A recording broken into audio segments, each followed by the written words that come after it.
Okay, so this week we're continuing with what we started last week. So this is the part 2. And so last week's lesson, the theme behind it was stop chasing shiny objects.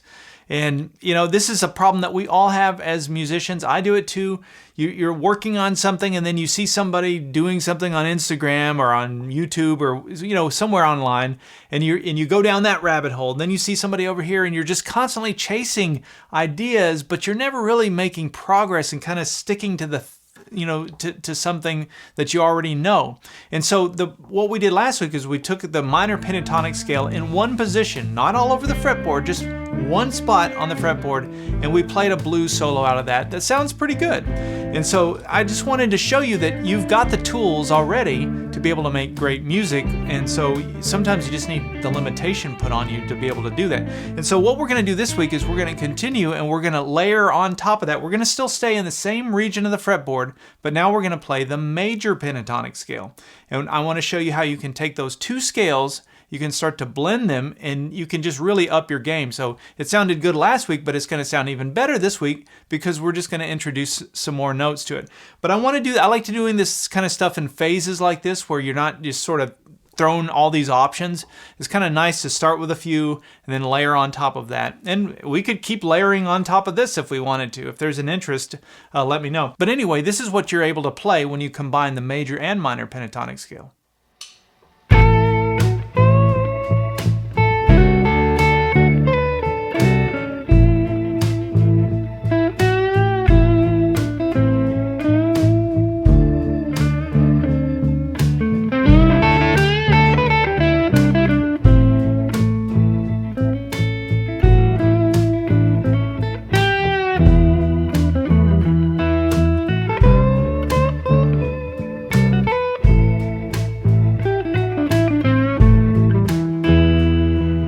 So in this video, we're going to talk about the overlap of that major and minor pentatonic scale in one area of the fretboard. We'll talk about some formulas that you can use when you're playing blues and some safe notes to land on and all of that. And I'll also go through a portion of the lead that I just played and kind of talk through that. If you'd like to learn the entire lead and download the MP3 jam track, get the tablature for it, get the on-screen tab viewer, which is interactive, you can get all of the extra materials for this lesson by going to activemelody.com and doing a search for ML143.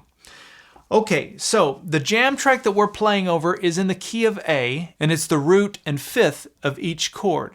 And so what I mean by that is I left out the third, and I did that on purpose so that you get this sound, kind of a power chord.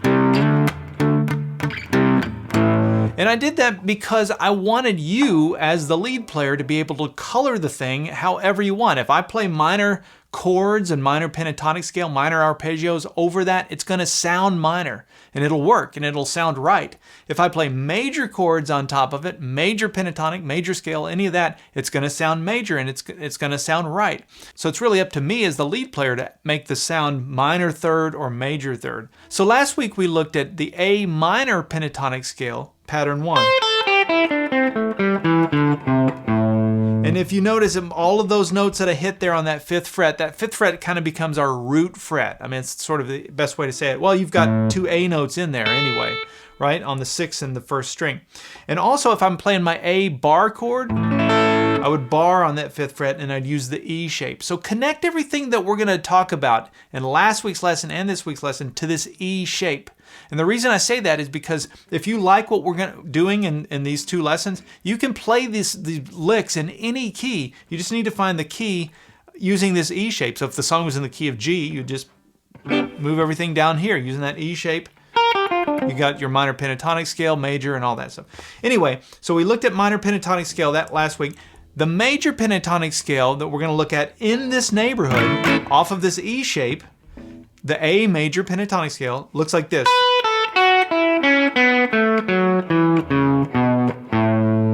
Now, a lot of you probably already know that, but I want to just point this one thing out. So last week I mentioned that in this minor pentatonic scale, pattern 1, there were 3 A notes. There was one on the 6th string, this note right here. There's one here on the 4th string, and there's one up here on the 1st string. Those 3 A notes live inside of your A minor pentatonic scale in those 3 spots. The same is true for your A major pentatonic scale. When we're playing in this neighborhood, playing the A major pentatonic scale pattern 2, there's one right there on the first string. There's the one on the 4th string. And there's the one on the 6th string. The only difference was I played them with different fingers because my fingers were arranged in a different way, but I was still hitting those same notes. Now the reason I'm pointing this out is because I find it interesting that these A notes that I'm playing in this area, they're just A notes. They're arbitrary notes that really don't mean much until you put them in context. Now when I play those notes with the minor pentatonic scale,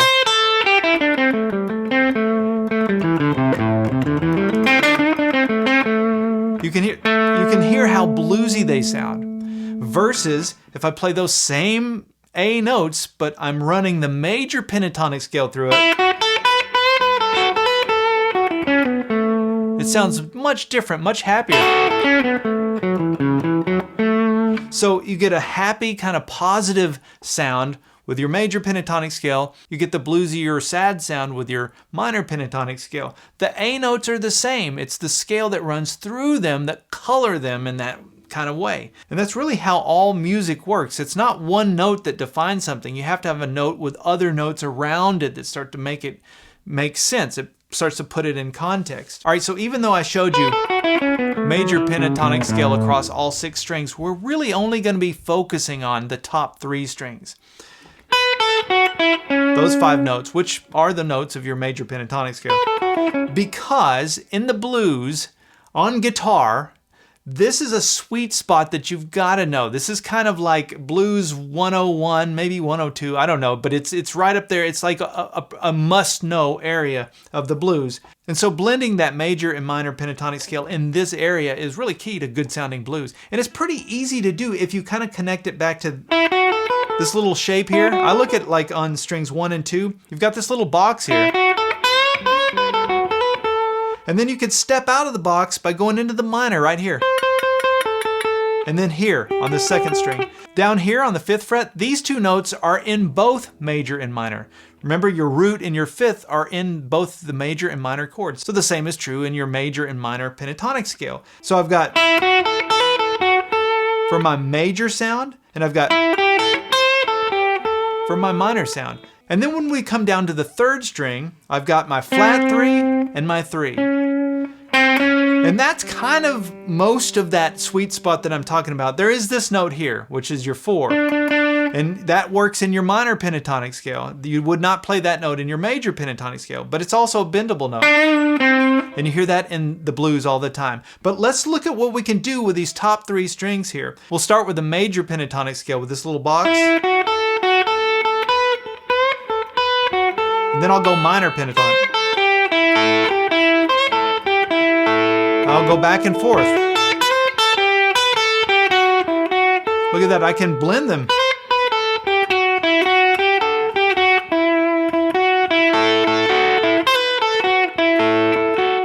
Hopefully you're starting to hear it and get some idea. You go, oh yeah, all I really have to do is kind of just bar here on the 5th fret and I can slide. But on the 1st string or 2nd string, I can play minor and do bends on both of those strings here on the 8th fret, or I can play major. I can do full bend on the 1st string. I can't on the 2nd string. I mean, it starts to become problematic with that note. So just kind of, for now, focus on, if you're going to bend a string in the major pentatonic, just that 7th fret. But that right there is like, there's so much music you can make with that. Then you come down to the 3rd string. Listen to that. Flat 3 to the major 3. I just want you to hear these sounds. I'm not trying to demonstrate how to play anything just yet. We're going to get to that.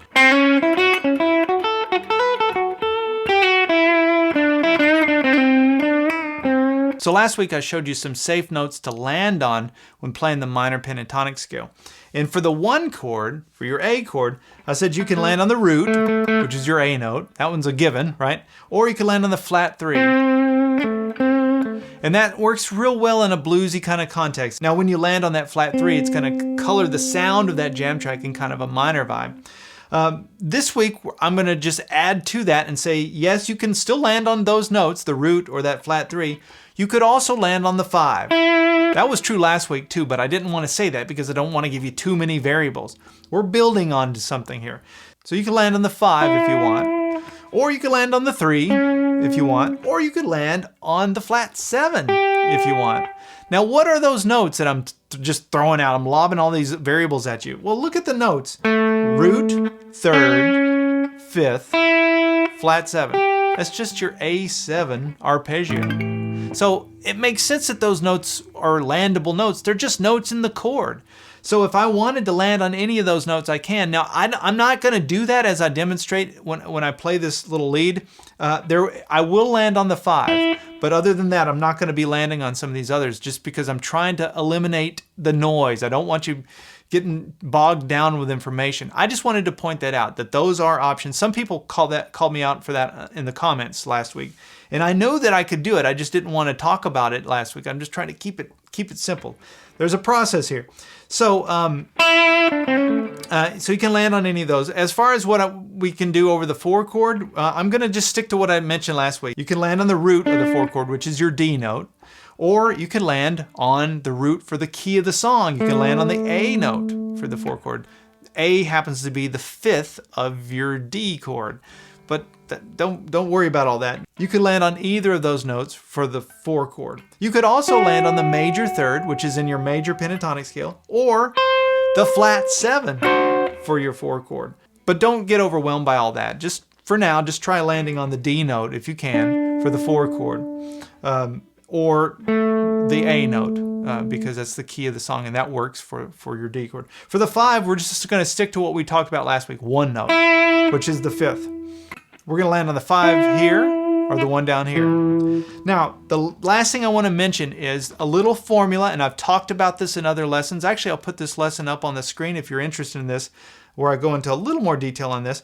But here's sort of the guidelines that I'm going to follow for a formula. When we play the blues, we're going to play over that same jam track as last week. Over the 1 chord, I'm going to play major pentatonic scale for the most part. It doesn't mean I won't step into the minor and hit a note. In fact, I know I'm going to do that. But the core of it is going to be major for the 1 chord. When the song goes to the 4 chord, I'm going to play the minor pentatonic scale of the key of the song. I should have said that. That major pentatonic scale I'm talking about is the A major pentatonic scale for the key of the song. When we go to the 4 chord, we're going to be playing A minor pentatonic scale. It's just a little formula that works really well in the blues. You don't always do this. Obviously, there's a million ways we can do it, but I like the way that this sounds. So when the song goes to the 4 chord, we'll play minor pentatonic scale. Over the 5 chord, I'm just going to still play minor pentatonic scale. So then when the song comes back and we come back to the 1 chord sort of at the end, I'm just going to kind of blend the major and minor. It'll be focused on that major sound of the major pentatonic, but I'm going to hit some of those minor pentatonic notes just so you can hear the kind of the blend. All right, so that's the formula we're going to follow. Let's listen to this first part and then we'll break it down.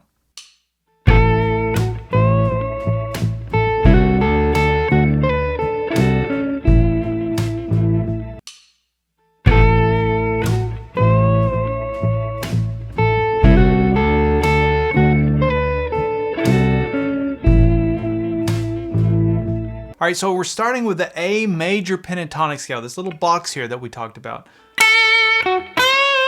That's the first lick. So hitting the A note, 5th fret, 1st string, we come down to 7th fret, 2nd string, and then 2 full bends here on the 7th fret, 1st string, like that. And then I kind of truncated it by muting it with my right hand. And then watch this. That's the next part. First part's the call, the response is. So I'm keeping that bar there, like I mentioned, on the 5th fret, strings 1 and 2, starting with an upstroke on the 1st string.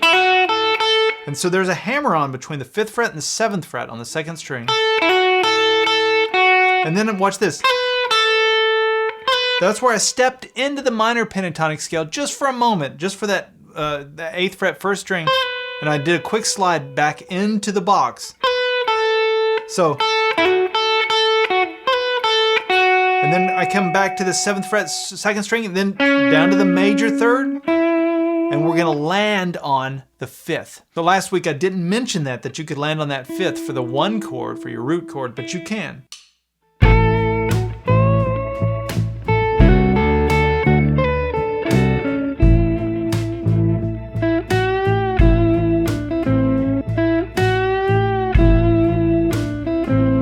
And then I play this lick that kind of blueses it up a little bit, which gets us ready to go into the 4 chord, which we're going to switch into minor pentatonic scale. So I did a little bit ahead of the beat.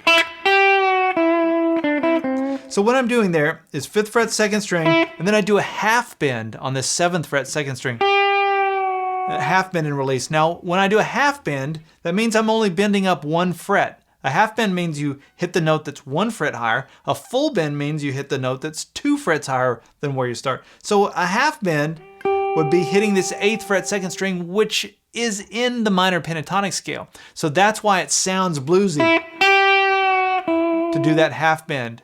If I did a full bend, it's not going to work, but that half bend works because of that. And you can also do that on your 1st string, because from this 7th fret, if I do a half bend, I'm hitting a note in my minor pentatonic scale.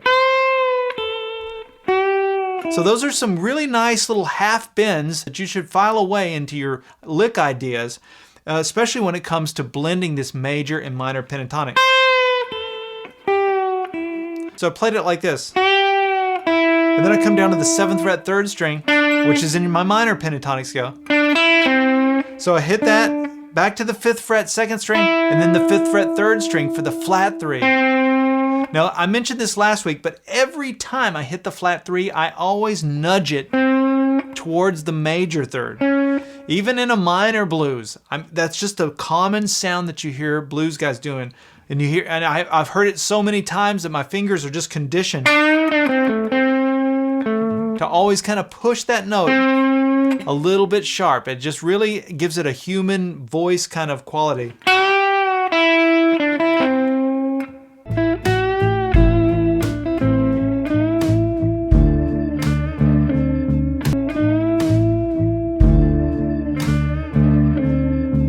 Now is where the song goes to the 4 chord. And remember, I said we're going to play minor pentatonic scale over the 4 chord. And so I was in this neighborhood, right, for that flat 3. This is what I'm going to do over the 4 chord. So I do a series of full bends on the 7th fret 3rd string. That's right out of my minor pentatonic scale. And then I do a release down to the 5th fret 3rd string. Then I came and hit this D note without the bend there, 7th fret 3rd string. Obviously that's going to work because that is the root note of my 4 chord. And I talked about that last week, that you can either land on that one or the root for the key of the song, which is your A. Those are 2 safe ones that we talked about last week. But so after that D note, I'm going to hit the flat 3 here, and then I'm going to come down to the A note, which is that note I just mentioned, which is safe to land on for the 4 chord. My A here, 7th fret 4th string.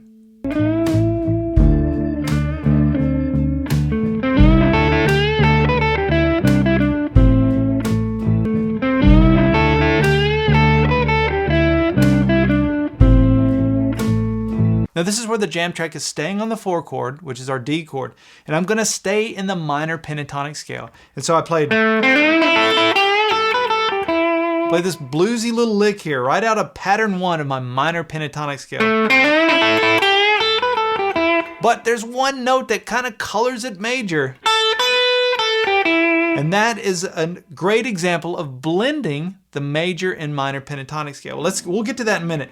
So from this A note, the last note that we played, we're going to come back to the flat 3 on the 5th fret 3rd string, and then I'm going to do a hammer on to the 7th fret 3rd string. And when I do the hammer on, I push it up and do a full bend like this. Notice I'm not picking that. I'm just pushing it. And then after I bend it into place, do a full bend, I'm going to keep my index finger on the 5th fret, strings 1 and 2, and play those 2 notes after the bend. So it sounds like this. And then I'm going to come back to the 2nd string, and then to this 8th fret 2nd string, which is still minor pentatonic scale pattern 1, doing a full bend, and then hit that note, that A note here on the 5th fret first string. So all together, what we've learned here, and this part goes. Let me do that slowly.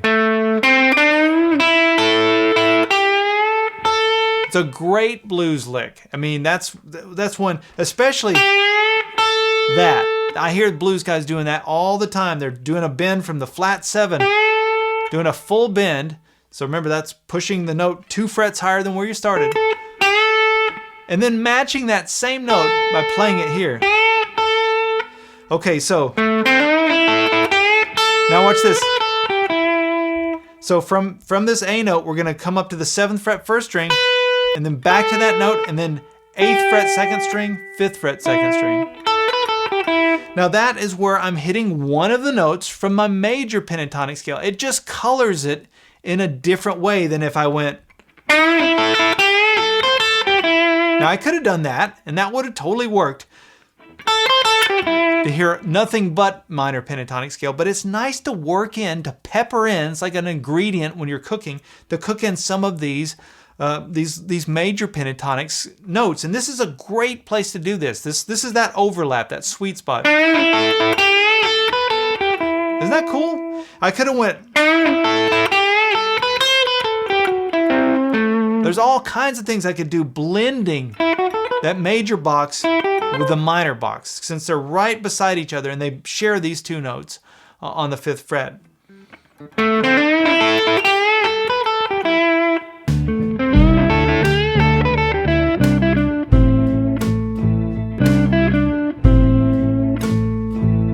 And then after that, to kind of land somewhere, I went. And that's just minor pentatonic scale. We're just continuing with that. And when I land on this A note here, 7th fret 4th string, that's where the song, the jam track, goes back to the A chord. So it's just between the 7th fret and the 5th fret. All right, so far we've played over the 1 chord and we used major pentatonic scale pattern 2. And then we played over the 4 chord, and I used minor pentatonic scale pattern 1. And they're both in the same neighborhood. That's what's awesome about the major pentatonic scale pattern 2, minor pentatonic scale pattern 1. They live in the same territory. And you've got to be able to understand on those top 3 strings especially, that relationship between major and minor, and blending the 2. All right, we've covered a lot of information already. I'm going to wrap up this part 1 video right here. Come join us for part 2, where I'll go over the rest of the lead. And remember, you'll have access to the jam track, the tablature for the whole thing, the on-screen tab viewer. And it's just a great way to practice everything we're talking about. I want you to get these licks and understand them and realize that even with the major and minor pentatonic scale, you've got so much to do. And we're just looking at one spot on the fretboard. Imagine every one of these 5 neighborhoods have the same overlap of a major and a minor pentatonic scale. And we could go through all of them if we want. I'm just saying, like, just taking something as simple as the pentatonic scales, you start to realize how much music you can make without having to get into anything super advanced. It's just taking the tools that you already have and making music with it. So that's kind of the idea behind this. Let me know what you think of this. Let me know if you've had any breakthroughs. I always appreciate your comments. It means a lot to me, and it helps me sort of understand and gauge what's working, what's resonating, and what isn't. And if something's not clear, let me know that too. All right, if you want to continue, or if you want me to continue with this series, let me know. I would appreciate that too. All right, I'll see you in the part 2 video.